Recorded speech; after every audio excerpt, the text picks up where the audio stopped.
Last week, we talked about how the Islamic State of Iraq and al-Sham, a jihadist opposition group fighting in Syria, had declared war on two other rebel groups in the northern city of al-Bab. Well, since then, it seems the al-Qaeda-linked group, otherwise known as ISIS, has been keeping itself pretty busy.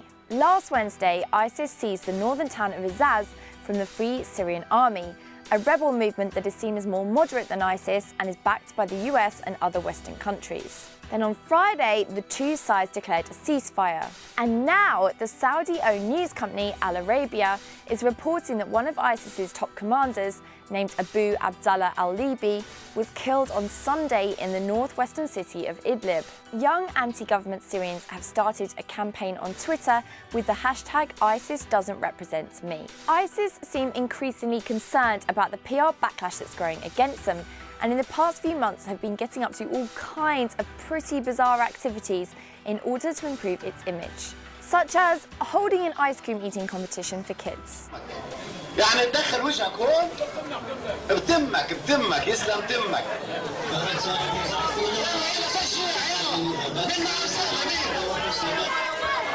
And handing out Teletubby and Spider-Man toys, or balloons. It's hard to tell from the video.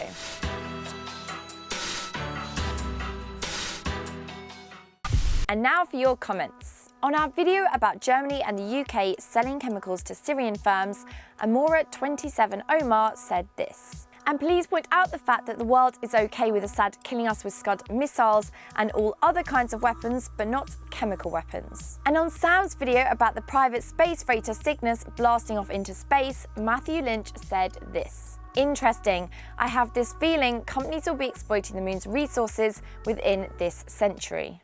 And just one day after the new iPhone 5S went on sale, the famous European hacking group Chaos Computer Club announced it had successfully hacked the phone's brand new Apple Touch ID fingerprint system.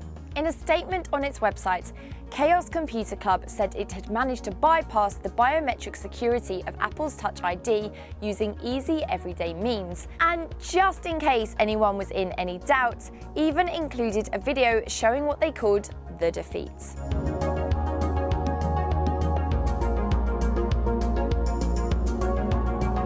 Essentially, the CCC used a photograph of the phone user's finger in order to create a fake finger that could then be used to unlock an iPhone 5S. Apple claim their Touch ID system is more secure than any previous fingerprint technology, but the CCC say the new sensor simply has a high resolution, and so all they had to do was ramp up the resolution of the fake finger in order to unlock the phone. The group says their latest hack proves fingerprint biometrics are unsuitable as a security method and should be avoided. And finally, this might be the first and last time that Rihanna ever gets mentioned on Truth Loader, but here we go. Apparently, the singer's oversharing on social media has inadvertently led to the arrest of two men in Thailand over the exploitation of protected animals.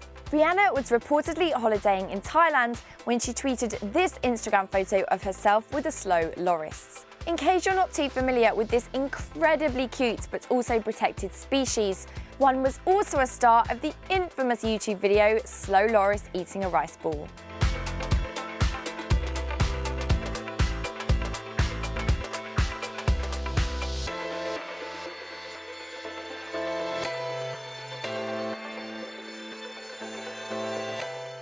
Thailand has a bit of a problem with people exploiting slow lorises as well as other exotic animals such as orangutans and elephants by offering photo ops with the animals to tourists in exchange for cash.